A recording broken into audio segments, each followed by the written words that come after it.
Loud as a Whisper immediately gives me misgivings because those one-piece jumpsuits have been forever associated with the pain of so many early episodes. Still, this might be a false alarm. We're not over a planet of hats, and Okana is nowhere to be found, so it's off to a promising start. The captain's log says that, as usual, the flagship of the Federation tasked with exploring the unknown corners of the galaxy is being used as a taxi. And that's not an exaggeration. Their orders are not to become involved in any way with what's going on, which is creating a peace treaty between two sides waging war on the same planet for centuries. Nope, their job is to pick the guy up, drop him off, and not get involved. Picard seems to be taking those orders very seriously because he's in his ready room actively not giving a shit. When Riker comes in, he's examining some odd orbital fluctuations just to pass the time. I guess because having his foot propped on the desk cutting his toenails would be too obvious.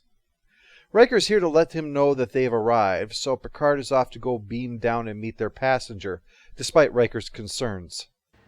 For me not to go could be construed as lack of interest. Don't want to let him in on the reality of the situation too quickly. Riva is the one that they're here to pick up. He's supposed to be the best mediator there is. Which is good, because the worst mediator there is waiting in the transporter room. Any problem down there, Lieutenant? None. But you're feeling a certain confusion about this mission. This is one of those drop it and leave it alone things. Well, why don't you want to talk about it? Why do you want to talk about it? No. Yes. I've never known you to have such strong emotions, except when you're expecting to do battle. I am not expecting battle. And what is bothering you? Some nosy bitch digging around inside his head when he's trying to do his job? Worf's a professional. Unless you have a sign that he's compromised by an alien possession or madness or something, blabbing his emotional state to the whole room when he made it clear it's nothing to worry about is one of the many reasons that you are despised, Troy. What is Worf uncomfortable, besides Counselor Nosy, is that they're meeting Riva, who negotiated several treaties between the Klingons and the Federation. This guy must be an even bigger deal than we thought. Not big on promptness, though. He keeps them waiting, and when he does show, looks them over for a while before being joined by 3 more people who do the speaking while he stands in the back on a tiny staircase. When he spots Troy, though, he comes forward and they get to share the staircase. But they're still doing the talking.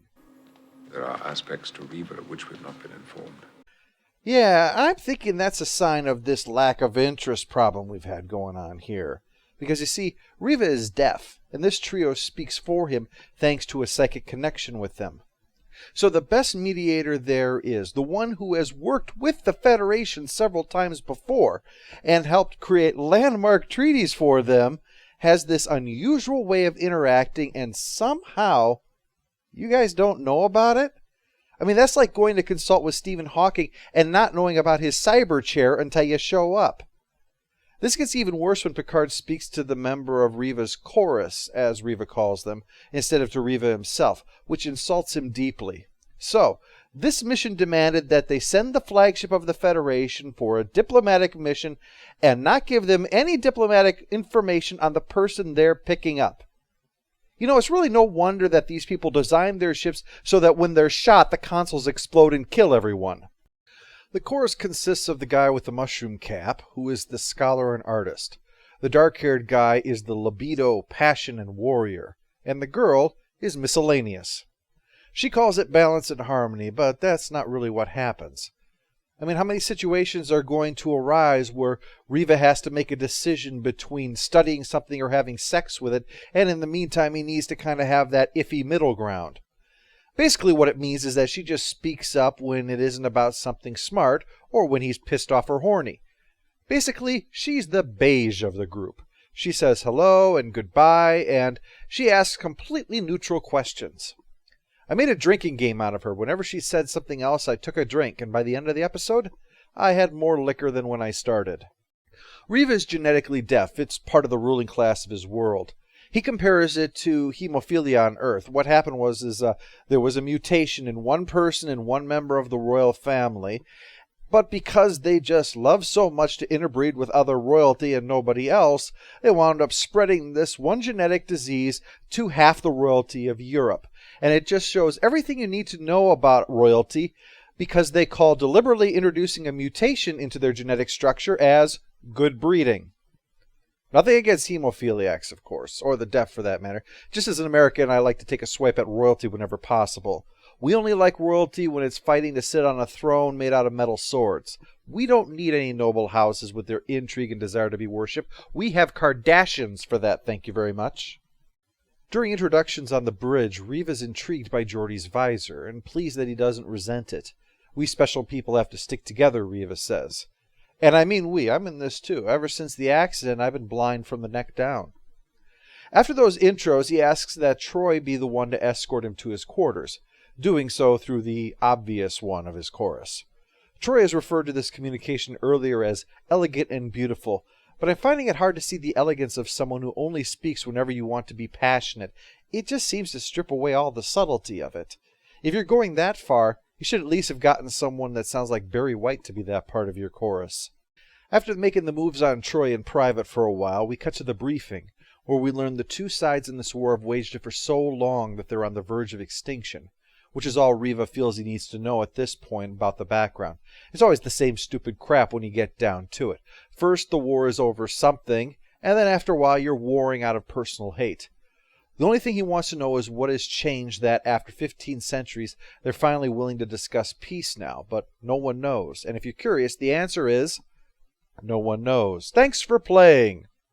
But Riva is confident he'll succeed without it if he has to. He has never failed in mediation ever, not once, not even people arguing over what color a dress is.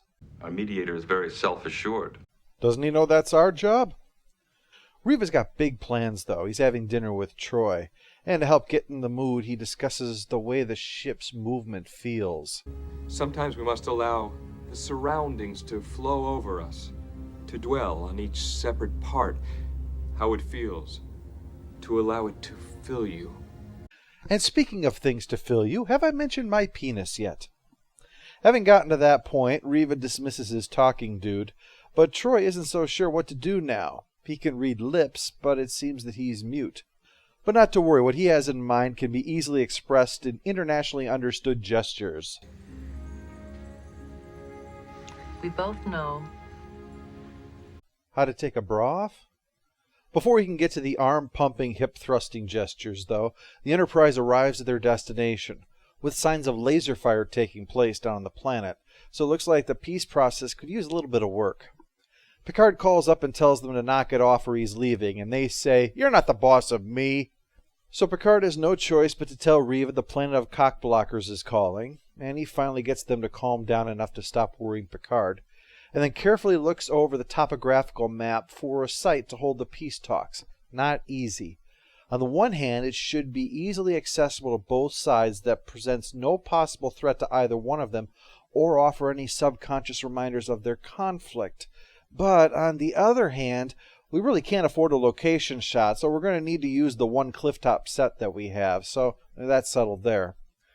Riva refuses a security team, though, concerned that it'll only make things worse, so it'll just be Riker and Worf down there. And on the ship, Geordi whipping up torches and a stone table for them to hold the negotiations on.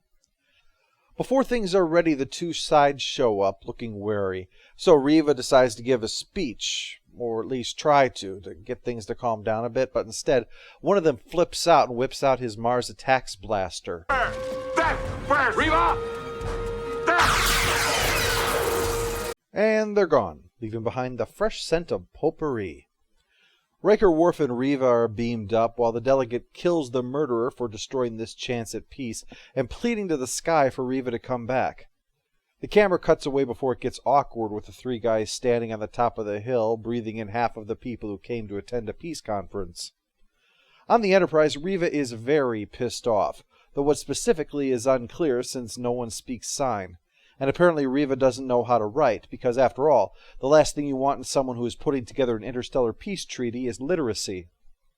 Howie Seago, who plays Riva, wrote in asking about the possibility of an episode like this, one that he hoped could help dismiss untrue and prejudicial myths about the deaf. So, let's dispel some myths and learn some real truths here. Listen to me. You are not alone. Do you understand? We are all in this together. Okay, I'll get this down. When meeting someone deaf, grab their head in both hands and scream at them. Got it.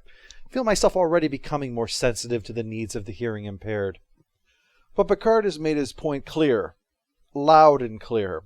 We're all in this together. What about not getting involved? Right. Riva, you're on your own. Well, Data's looking to learn the form of sign language that Riva is using. It's American Sign Language, but if the Universal Translator can change spoken words to English, why not to ASL? While he's doing that, Dr. Pulaski shows up to say that she can't provide any treatment or prosthetic for Riva given the nature of his condition. That means that it's all down to Data. This is blue. This is the blue ocean. This is the blue ocean at sunset. This is two people walking along the beach by the blue ocean at sunset. This is two happy people in love walking along the beach by the blue ocean at sunset. Considering how little patience Jumpsuit Picard has, it's a wonder he doesn't give Data a one-finger gesture of his own. Well, with this, he can now talk with Riva. Now that he's calmed down, Riva laments his arrogance in presuming that no one could harm him, and that his chorus paid the price for that. He washes his hands of the whole thing now and insists on just going back home. While that's going on, it's time for a little thing we like to call the setup that goes nowhere. Dr. Pulaski is looking Geordi over and suggests the possibility that she can grow new human eyes for him, which blows Geordi away, and he says he'll need time to think about something that big. This scene does nothing but kill a couple of minutes of airtime because the topic is never revisited again. Not this episode, not in any future episode. Apparently LeVar Burton had been asking about losing the visor, so someone decided, just in case we do that, let's throw a scene in, rather than saying, let's make a decision and then make a scene or even an episode to properly explore the ramifications of Geordi going from being blind to having new working eyes. Especially picking of all episodes to slip it into the one that says being deaf or blind makes someone special. Yeah, that's just what this episode needs, a throwaway scene to say, fuck special, let me do some science at you so you don't have to be a big freak. But yeah, this point will go nowhere, so Geordi is stuck dealing with Picard rubbing his junk on the visor whenever he's not looking. Yeah, but you didn't have your eyes covered with an air filter that smelled like Patrick Stewart's balls, did you? Speaking of funk, let's get back to Riva, who is in one. Troy shows up, announcing that Picard has approved her trying to serve as mediator. So, how long until nuclear war commences? There's no if here. All bets are just on the countdown to global annihilation. She asks for help, so Riva finally says that he looks for the common element between the two and uses that as a starting point, and to look for any disadvantage and find a way to turn it into her advantage. Which is good news. She's clearly got a lot to work with there. She suggests that he uses disadvantage as an advantage, and he reconsiders now. Plus, she's done nothing but yell at him since she came in here, and that's not really something you want in your mediator. So Riva heads down again and is prepared to wait for the two delegates to arrive again. His plan is to have them learn sign language to communicate with him, giving them something that they'll have to work for weeks or months together to try to achieve, and that common task being the first step in building something between them. They leave Riva behind, Riva leaning against the table with a look of pleased anticipation of the events to come. A fitting point to end this episode on. Of course we don't. We just have to return to the Enterprise for no other reason than for Riker to give a log entry that says they're leaving, and for Picard to give Troy a slap on the back for her success. That's the point to end on. Us feeling good about talking someone else into doing all of the hard work. Post-episode follow-up. Annoying character goes to Troy for her fluctuations between dull surprise and ranting throughout the episode. A lot of the time she looks like she's a baby bird waiting for someone to drop something in her mouth. Final score for Loud as a Whisper is 5 out of 10. It's a typical episode of TNG, which isn't bad given the era that it comes from. The episode manages to move along at a leisurely pace without losing your interest, and I did find the idea of the chorus interesting, although I think it could have used some slight refinement. It's funny, actually. Mushroom Hat was the one who really seemed to make the impression on everyone, as he went on to appear numerous times throughout the Star Trek franchise before becoming a recurring player throughout Season 3 of Enterprise as one of the lead Xindi. The irrelevant scene is the single largest detriment to this episode, as it raises a point and then leaves it completely unresolved. That, along with the coda, should have been excised, in my opinion, to allow more time to explore the nature of Riva and his chorus, because it raises many questions. Clearly, they have to have lives of their own outside of this because they are part of a lineage that performs this duty. But when would they find time for that with Riva, needing them to speak for him all the time? You can't exactly say that as part of your work duties. You have to find someone to go out and mate with. So maybe they have something slightly different to this. Perhaps they only need to be around for specific situations, such as these peace talks. Or perhaps just for official situations are the only time that all three of them are required, and under other circumstances only one is really needed, such as when Riva was having dinner with Troy. Effectively, they would be taking shifts for these off-duty time periods. That's just what I'm wondering about. In addition, there's a hint that these three are more than just mouthpieces, but in a sense advisors, because Riva mentions about his chorus, it allowed him to combine different perspectives.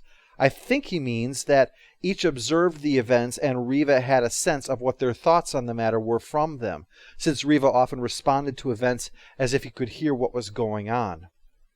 So overall, I liked some of the ideas and most of the performances were fine, but it wasn't enough to overcome those shortcomings or to really elevate it above the pack. It remains an average episode by TNG standards.